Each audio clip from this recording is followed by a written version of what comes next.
how much money do you think Global Affairs Canada spent on limos when they all went to this latest UN climate change conference in November? You know I know. So write your guesses down right now, and I'll show you the access to information documents with the answer. I read a lot of government documents, particularly government documents about climate change and the most important part of fighting climate change, the climate change conferences. Now, here's what I can tell you from all that I have learned. Limos are essential in defeating the climate crisis. And as you know, we are in a climate emergency. Just ask a liberal. Anyway, remember about a month ago when I told you about the bills and the size of the Canadian entourage that went to the UN climate change conference last November? It was in Glasgow. And these were the same people telling you to cancel Christmas yet again, but they were taking hundreds of their rich and fancy friends in government, climate activism, and the corporatocracy over to Scotland, and you paid for it all. And that information came to us through an order paper question, readily available to the mainstream media to publish, but they never do. Because, as they say, if it's not a Tory, it's not a story. Anyway, here's a clip of my video from the time. By my calculations, there were 211 people on the official federal government climate change junket to Glasgow, and not all of them were government employees.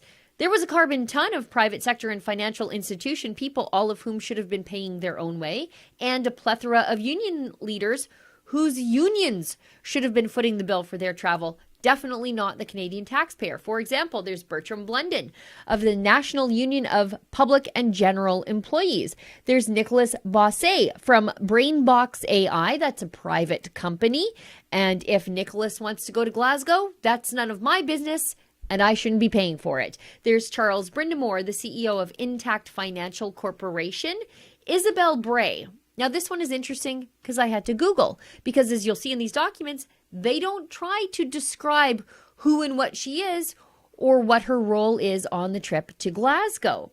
Now, all of this got me thinking, how much of all of this nonsense requires limos? I mean, these are the very people telling us to buy a Prius or a Nissan Leaf or a Tesla to deal with the problem of not being able to afford a tank of gas or diesel. It's a weird system. Oh my gosh, is that a gasoline generator?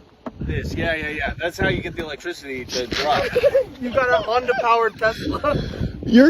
Bro, you could have gotten a Honda and you could have just saved all of this and you'd be done. But when they were literally at the UN's annual convention of the Coven of Climate Scolds, what were their transportation choices like? Well, we filed an access to information request to get that information. We started with one ministry, as I told you, Global Affairs. And we'll keep going through the other ministries. We do all of this through your generous crowdfunding donations to our research and investigations fund, rebelinvestigates.com. And thank you to everybody who made all this work possible. I'll publish these documents on the rebelnews.com website so you can see them for yourself. They really are, at the end of the day, your documents as much as they are mine. So let's get into this heaping helping of hypocrisy, as my friend David Menzies likes to say. Here we go. We know that Global Affairs forked over $271,000 to send a team, just their team, to the UN Climate Change Conference in Glasgow.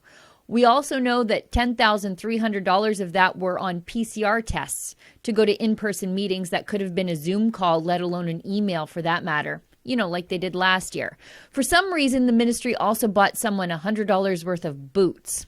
And they forked over $34,058.18 to a company called Little's Chauffeur Drive.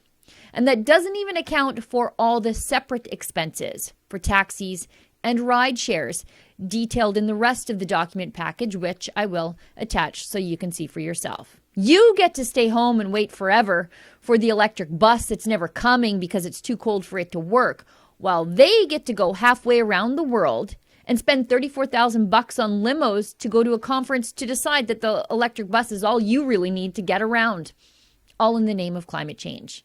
Maybe I might start taking climate change a little more seriously when the people who won't shut up about it do too. But also, I probably won't. For Rebel News, I'm Sheila Gunn Reid. These documents were made available to us through your generous crowdfunding donations to our research and investigations website, rebelinvestigates.com. Thank you to everybody who donates to make this important work possible, but there is so much work left to do.